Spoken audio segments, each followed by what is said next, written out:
Hey guys, it's Nicole here from Baketoujours. Welcome to my kitchen. Today we are going to be doing some last minute Valentine's Day macarons. I really want to make some Valentine's Day macarons for my kids' teachers, but my children were sick last week and I couldn't do it and prep beforehand. So now that they're all clean, the house is clean, I can get to baking. By last minute, I mean I only have 2 days before Valentine's Day. So in order to make my macarons, fill them, and then let them mature for that 24 hours, I wanna make them now.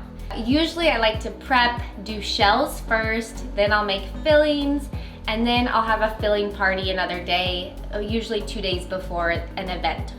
But I only have 2 days until Valentine's Day, so I'm going to make shells and filling today. Let's start off with making our salted caramel. This is such a classic filling for macarons. It was one of my best sellers when I was doing farmers markets, so I want the teachers to enjoy this one. And it definitely needs time to harden up so it's pipeable. So let's get to that first, and then our shells. For our caramel, we are just going to be using water and sugar, and we're gonna be cooking this on medium heat till it becomes this beautiful amber color. Use a fork to really get all of those grains of sugar wet so that they don't stay around for too long and they'll dissolve easily. If you feel like you have sugar crystals on the side of your pot, I use a pastry brush with warm water just to wipe down the sides so our whole pot doesn't crystallize. Just let this go until it's that nice amber color. If you see the cream on the side there, you want to make sure that when you're ready to deglaze with your cream, that it is warmed up properly. You don't want cold cream. Turn off heat when it's at that beautiful amber color and deglaze with your cream. I'm going to mix just to keep it from burning on the bottom, and then add in your butter and salt and stir till it's nice and melted. I like to put my heat back on just to cook it down a little bit more so my caramel is nice and thick when I am ready to pipe.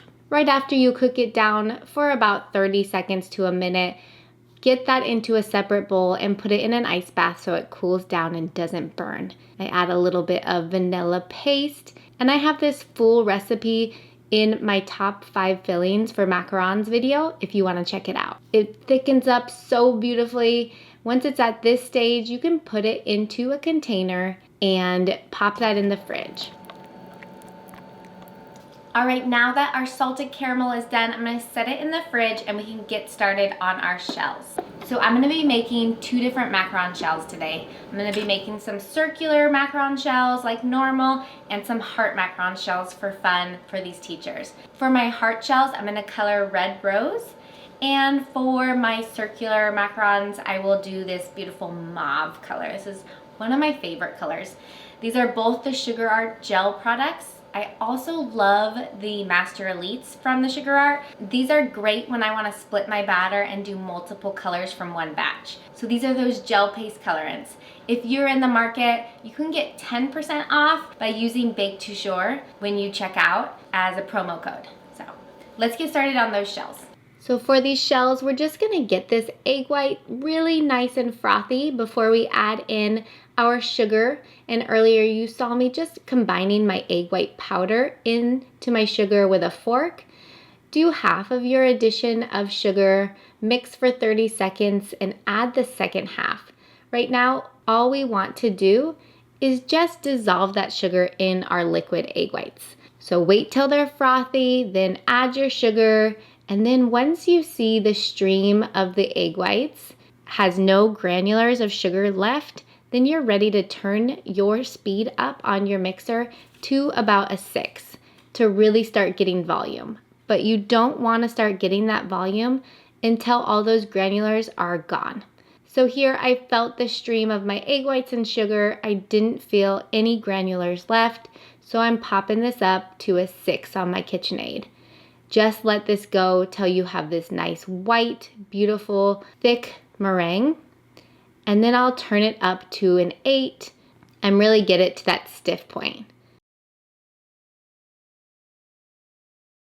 And you're looking for a nice clump around your whisk to know that it's done. Once you have a stiff meringue, you're ready to fold in your dries.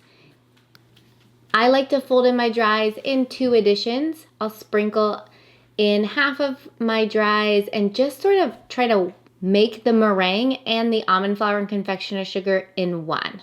So I'm just sort of patting in those dries until it's about 75% incorporated.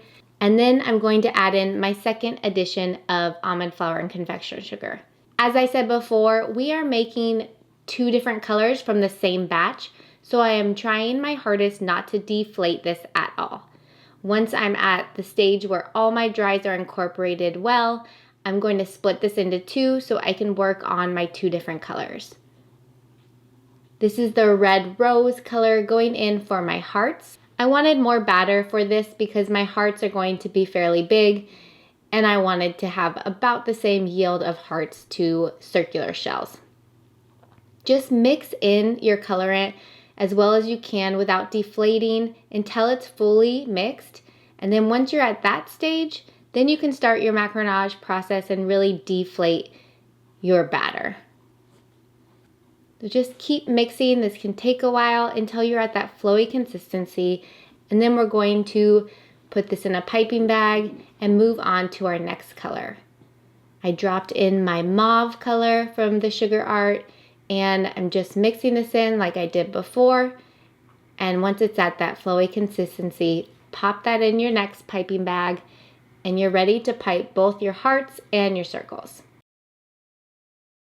Here I have that template underneath my silicone mat to pipe, and I am just skipping over. The template has the hearts really close together, and that is a no-no when you're doing macarons, so I'm skipping every other heart to make sure that there is space for my macarons to spread a little bit, as well as to have good airflow so the feet develop evenly. Make sure you take a scribe to really spread these heart macarons out to the edge of your template and to make them nice and smooth. I'm gonna put these into my oven right away. My oven was preheated to 300 Fahrenheit, and then I drop it down to 275. With my little convection oven, I can bake right away, so I don't even have to rest. Then we're going to pipe on our air bake tray our circular macarons, and I will be able to put these shells directly into my big oven as well because of that air bake tray. In I go to a 300-degree oven, and then I drop down to 275 when they go in. Okay, so now all of our shells are done baking. I need to clean up so I can move on to filling in a more organized space.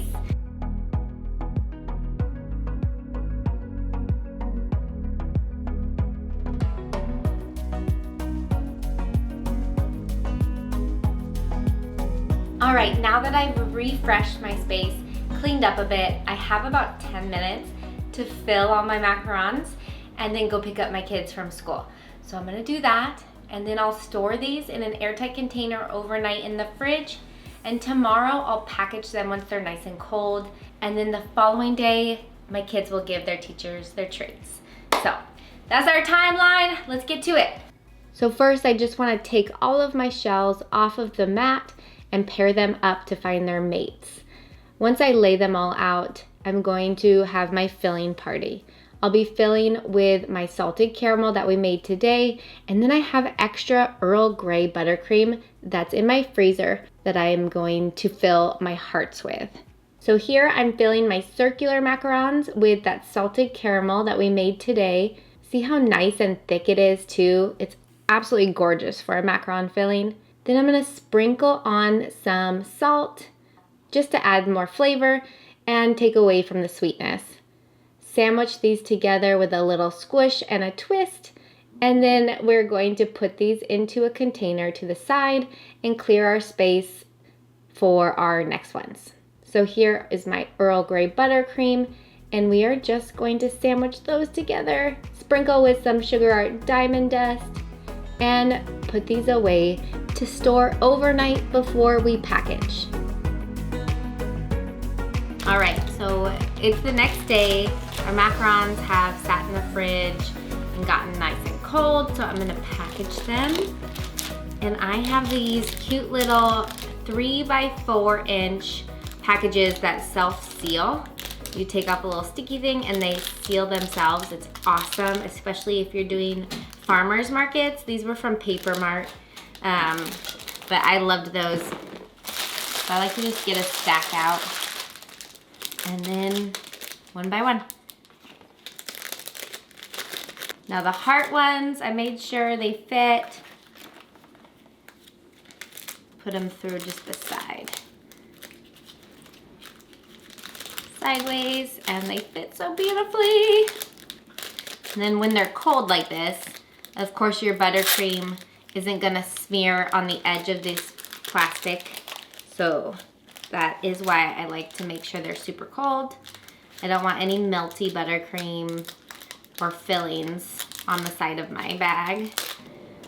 Okay, so now that we have all of these individually packaged, we're just gonna put a few into a bag. I have these cello bags with a base in them, which I absolutely love because you can put anything in them afterwards and you don't have to worry about them crumpling up because it's that nice base. So let's put a few hearts. Make sure you have the nice looking ones, some salted caramel.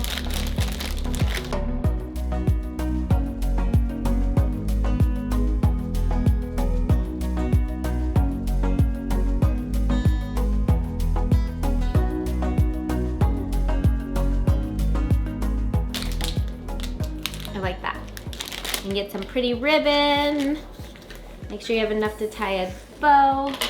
I should have better scissors. Then you're gonna want the seam of your cello bag in the back. So tie your bow in the front.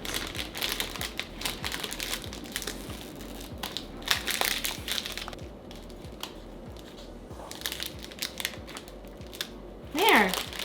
So I just made a little tag on my phone in Pages. I'm gonna send it to my printer and print them off. Okay, so this is as crafty as I get. These little tags are too big in my opinion to put on the outside, so I am going to undo the ribbon real fast and just place them inside, maybe in the back even. But I'm really bad at cutting straight lines, so I have this little paper cutter. We'll make it as small as possible so it's not super clunky. If you had cardstock paper, even better, especially if you want to lay it on the outside so that it stays steady. Okay, so we've got this one. It says Happy Valentine's Day to the teacher of my son, and then it tells the flavors. There's a heart, Earl Grey, a purple circle that denotes that it's the salted caramel, and then that they contain nuts and how to store. So let's put this in here to make it look nice. Maybe just on the side. Oh yeah. Ooh, yes. On the side is great because then it's not gonna take away from the cute front. Seeing the macarons and our hard work. All right, teachers. Double knot and then a bow and we are done. Just gonna do this for one more teacher. And then the rest can go to my husband's work. Okay, now that these are both done, I'm just gonna store these in the refrigerator until tomorrow when my kids give them to their teachers for Valentine's Day. I think these are adorable and I hope the teachers love them. I am not the craftiest person when it comes to packaging, so I love these easy ways to kind of spruce up with a clear bag so you can see your product and the cute designs that you made. Last thing I need to do is obviously quality control. Those are so good. They will definitely benefit from one more day of maturing them. A nice crunch still, soft center. But I want it a little softer. I want it chewier. And then let's try the heart. Again, one more day will be great to soak up those flavors in the shell and to get a little bit softer. But so darn good. I'm really excited for the teachers to get these. Happy Valentine's Day. spreading love from my kitchen to yours. If you haven't already, please hit that like button and subscribe to my channel. It helps immensely. Have a wonderful rest of your week.